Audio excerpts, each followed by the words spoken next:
नमस्कार, प्रणाम, हर हर महादेव। मैं विकास सर स्वागत करता हूं आपको अपने इस यूट्यूब चैनल पे।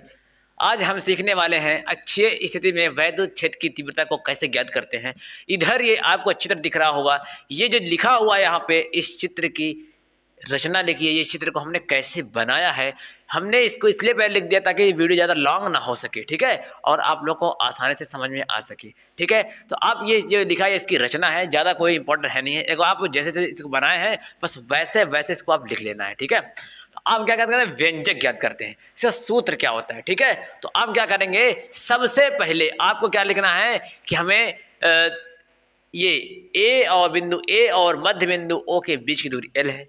मध्य बिंदु ओ से बी के बीच की दूरी एल है और मध्य बिंदु ओ से बाह्य स्थित वैद्युत क्षेत्र में एक बिंदु पी स्थित है, वहां ओ से पी के बीच की दूरी आर है, ठीक है।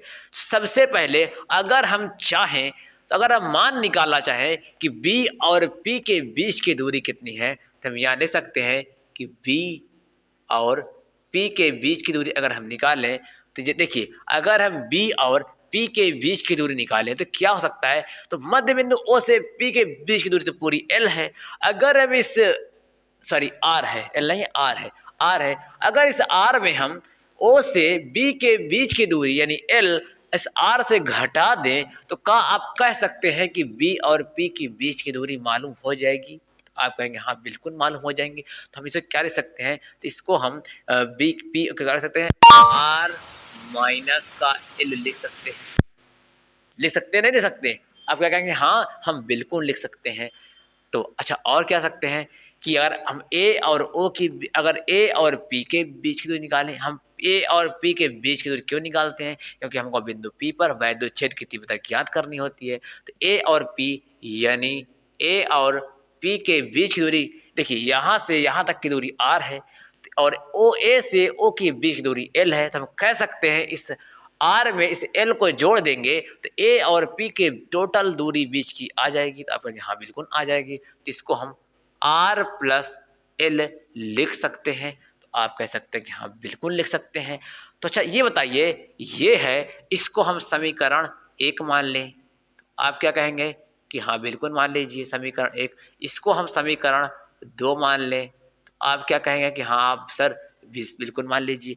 अब क्या करेंगे, स्टार्ट करेंगे प्लस वाले से, ठीक है। लिखेंगे प्लस प्लस क्यों आवेश, प्लस क्यों आवेश के कारण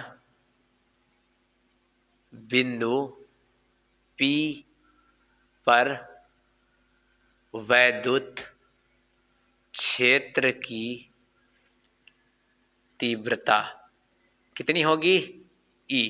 दो आवेश हैं तो एक को E1 मान लीजिए, E1 बराबर बराबर 1/4 पाई इप्सिलॉन इनटू क्यू अपान, देखिए क्यू अपान नीचे आर का स्क्वायर यानी दूरी का वर्ग लिखना है। दूरी हमारी कितनी है, देखिए हम कह सकते हैं, देखिए प्लस वाला उठाया है तो प्लस वाला यहाँ से उठाया है, बी वाला है तो बी हमें पी पे ज्ञात करना है। तो बी और पी के बीच की दूरी क्या निकाला था, आप कह सकते हैं कितना निकाला था, आर माइनस का एल। तो यहाँ पर हम आर माइनस का एल, हम कूलाम के नियम में क्या सीखेंगे, बीच की दूरी के वर्ग के, तो आपको इसको हम क्या करना है, इसको वर्ग कर देना है।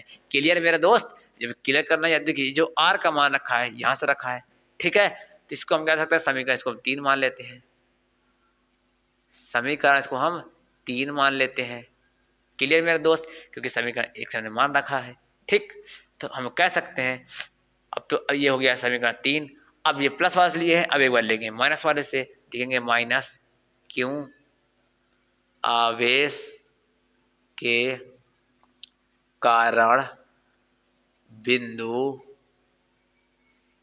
P पर वैद्युत क्षेत्र की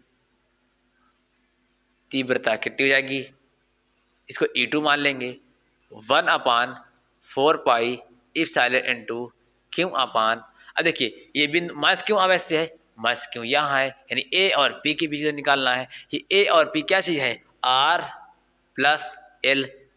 नीचे हमको स्क्वायर लगाना होता है तो हम स्क्वायर लगा देंगे। क्लियर मेरे दोस्त, इसको मान लेंगे समीकरण नंबर 4 मान लेंगे, ठीक है। समीकरण 4 मान लेंगे। तो अब क्या करेंगे, अब लिखेंगे, एक होता है परिणामी, तो लिखेंगे परिणामी वैद्युत क्षेत्र की तीव्रता। तो क्या हो जाएगा, E बराबर E1 माइनस का E2, ये होता है हमारा परिणामी। तो अब क्या करेंगे, E के स्थान पर, ये परिणामी होता है, E1 के स्थान पर E1 का मान रखिए 1/4 पाई इप्सिलॉन इंटू Q अपान R माइनस L का होल स्क्वायर माइनस, अब E2 के स्थान पे E2 का मान रखिए 1/4 पाई इप्सिलॉन इंटू Q अपान R प्लस L का होल स्क्वायर लिखना है। क्लियर मेरे दोस्त। अब आगे क्या करना है हमें, गौर से आप लोग देखते जाइए, ठीक है। अब क्या करेंगे, ई के स्थान पे, यानी ई के स्थान पे हमको ऐसे ही मान रख देना है। देखिए जो चीज यहां लिखा है वही चीज यहां लिखा है। ये मैं इसमें देखिए हल्का सा अलग है, प्लस चिन्ह का अलग है, यहाँ माइनस है यहाँ प्लस, ये कॉमन होगा नहीं। तो जो चीज़ सेम है कॉमन वही चीज़ होते हैं। हमको क्या करना है, 1/4 पाई इफ साइलेंट कॉमन कर लेना है। तो अंदर हमारा क्या बचेगा, Q upon R minus L का होल स्क्वायर माइनस फिर Q upon R plus L का होल स्क्वायर, ये बचेगा। तो आपका यहाँ बिल्कुल बचेगा। अब क्या करना, देखिए ऊपर भी क्यों है यहाँ भी क्यों है, तो ऊपर से क्यों कॉमन हो जाएगा। कॉमन वही चीजें होती हैं जो दोनों जगह पे सेम लिखी होती है। क्लियर मेरे दोस्त। तो यहाँ से हमने कॉमन कर लिया, तो अंदर क्या बचा 1/r माइनस एल का होल स्क्वायर माइनस, जहाँ पे कुछ नहीं बचता वहाँ पे r एक बचता है। तो ठीक है, तो इसलिए हमने एक लिख दिया, ठीक है, इसका स्क्वायर हो जाएगा। अब क्या करेंगे, इसको सेम से उतार लेना है। इसको जो भर कॉमन लिया इसको आप कोई छेड़खानी नहीं करना, इसको आपको वैसे उतारते चले जाना है। यहाँ से आपका भिन्न बन गया, भिन्न का घटाना हो गया। हमें एलसीएम लेने में बहुत तकलीफ होती है, क्या करेंगे, इसका गुणा इधर करते हैं तो बन जाएगा आर प्लस एल का होल स्क्वायर, इसका गुणा इधर करेंगे तो बन जाएगा कि आर माइनस एल का होल स्क्वायर। अब दोनों का गुणा नीचे कर देंगे तो बन जाएगा आर माइनस एल का whole square into R plus L का होल स्क्वायर। ये हो गया आपका, यहाँ बिल्कुल हो गया। अब क्या करेंगे हम, ई बराबर, इसको कुछ छिड़काई नहीं करेंगे, इसको जैसे लिखा इसको वैसे लिख देंगे। अब क्या करेंगे हम, देखिए यहाँ ऊपर हम होता है एक सूत्र क्या होता है कि ए प्लस बी का क्या होता है हमारे मेरे दोस्त, कि ए प्लस बी का होल स्क्वायर होता है ए का स्क्वायर प्लस बी का स्क्वायर प्लस 2ab। ए के स्थान पे आर लिखा है, बी के स्थान पे एल लिखा है। एक सूत्र और होता है, क्या होता है कि a माइनस बी का होल स्क्वायर होता है a का स्क्वायर प्लस बी का स्क्वायर माइनस का 2ab। एक सूत्र और कभी काम आएगा, a का स्क्वायर माइनस का b का स्क्वायर, एक कोष्टक में a प्लस बी, एक कोष्टक में a माइनस बी। ये तीन सूत्र आपको याद रखने हैं, ठीक है।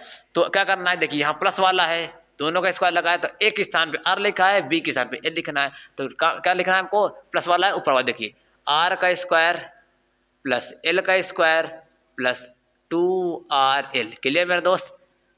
फिर माइनस लगा दीजिए, अंदर वाला माइनस वाला जो होता है उसको अंदर ही लिखना है। क्या लिखा ऊपर देखिए, सॉरी ये माइनस वाला, अच्छा ठीक है ऊपर वाला था, ठीक है। अब माइनस वाला है तो क्या लिखेंगे कि r का स्क्वायर, क्या लिखेंगे r का स्क्वायर प्लस एल का स्क्वायर माइनस का 2rl बटे में क्या लिखेंगे, देखिए अगर हम स्क्वायर को हटा दें तो एक क्वेश्चन में a माइनस बी, एक क्वेश्चन में a प्लस बी, यही लिखा है। तो क्या लिखेंगे इसको कि a का स्क्वायर माइनस बी के स्थान पे ए के स्थान पे आर लिखा है तो आर का स्क्वायर, और बी के स्थान पे एल लिखा है तो एल का स्क्वायर। देखिए इतना हो गया। अगर इसकी भी घात दो दो लगी है तो इसकी भी घात क्या कर देना है, 2 बढ़ा देनी है। इसकी भी घात 4 हो जाएगी, इसकी भी घात 4 हो जाएगी। क्लियर मेरे दोस्त। अब क्या करेंगे, यहाँ पे बड़ा कोष्टक है लगा दीजिए। अब लिखना है ई बराबर Q upon 4 pi if silent, इसमें कोई छेड़छाड़ नहीं करना है। अब क्या करना है, देखिए जैसे ये लिखा है इसको आपको वैसे ही लिख देना है, इसमें कोई छेड़खानी नहीं करना है। जब बाहर माइनस लगा होता है कोष्टक तोड़ते हैं तो अंदर का चिन्ह चेंज हो जाते हैं सारे। प्लस का है तो ये माइनस का बन जाएगा, प्लस का है तो ये माइनस का बन जाएगा, माइनस का है तो ये प्लस का बन जाएगा। क्लियर मेरे दोस्त। नीचे क्या हो जाएगा, आर की घात 4 माइनस एल की घात 4। इतना क्लियर हो गया मेरे दोस्त। तो आप कहेंगे हाँ क्लियर हो गया। अब क्या करेंगे, ई बराबर इसको जैसे लिखा सेम वैसे लिख लेंगे 1/4 पाई इफ साइलेंट इंटू, देखिए यहाँ से आर प्लस का यहाँ माइनस का तो कट जाएगा, घट जाएगा। यहाँ प्लस का एल है, यहाँ माइनस का एल है तो ये भी कट जाएगा, अब यहाँ बिल्कुल कट जाएगा। ये प्लस का है तो जुड़ जाएगा, 2 हो जाएगा। यहाँ पे 4RL, नीचे क्या बचेगा, आर की घात 4 माइनस का एल की घात 4। क्लियर मेरे दोस्त। अब क्या करेंगे, देखिए यहाँ पे आर प्लस का है, एल क्या होता है माइनस का है, तो एल का मान तो जो भी होगा छोटा होगा, तो हम कह सकते हैं कि यहाँ पे जो आर का मान है वो एल से क्या है, बहुत बड़ा है। जब बड़ा है तो यहाँ पे क्या करेंगे, बड़ा है तो यहाँ पे हम एल बराबर 0 रख देंगे। 0 रखने पर तो क्या हो जाएगा, ई बराबर Q/4 pi if silent into, ऊपर क्या बचेगा, अच्छा ऊपर वाले को हम क्या 2R गुणे 2L ले सकते हैं, क्योंकि जितने भी लिखे ऊपर लिखे होते हैं सब गुणे में लिखे होते हैं। ये भी 2 दूना 4RL ही लिखा है, आप कहेंगे हाँ बिल्कुल लिखेंगे। तब नीचे क्या हो जाएगा, जब L का मान 0 हो जाएगा तो हम कहेंगे कि R की घात 4 बचेगी। आप क्या कहेंगे, हाँ बिल्कुल 4 बचेगी। एक R से एक R खत्म हो जाएगा तो आप कहेंगे हाँ कट जाएगा, तो यहाँ पे R की पावर 3 बचेगी। आप कहेंगे हाँ बिल्कुल 3 बचेगी। तो E बराबर, ये बाहर क्या में है, अब अगर हम बाहर का मान ले सकते हैं तो अंदर दे भी सकते हैं, अंदर जब देंगे तो वो बचेगा 1, तो 1/4 पाई इफ साइलेंट इंटू, जब इससे गुणा अंदर कर देंगे तो हो जाएगा 2 गुणे 2Q/L अपान का, जब नीचे का एक आर कट गया तो आर की घात 3 तो बची है मेरे दोस्त। आप कहेंगे हाँ बिल्कुल बची है। तो हम कह सकते हैं कि ई बराबर क्या हो जाएगा, ई बराबर 1/4 पाई इफ साइलेंट इंटू, देखिए हमने अभी बताया था कि क्या होता है कि P बराबर 2Q/L होता है, वैद्युत द्विध्रुव आघूर्ण का सूत्र होता है।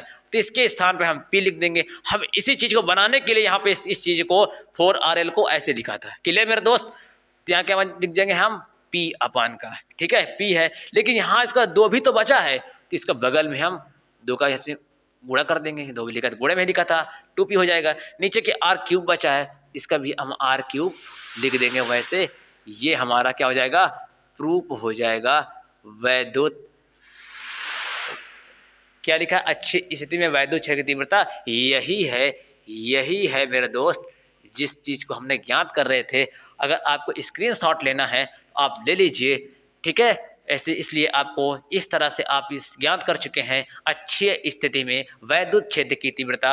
आपको वीडियो कैसी लगी, अगर वीडियो पसंद आए तो लाइक शेयर कमेंट करना ना भूलें, और अपने दोस्तों को भर भर के शेयर कीजिए ताकि वो लोग भी इस सवाल का मजा ले सकें। ये सवाल 5 नंबर में 7 नंबर हर बार परीक्षाओं में पूछे जा रहे हैं, ठीक है। मिलते हैं अगले नेक्स्ट वीडियो में। जय हिंद जय भारत।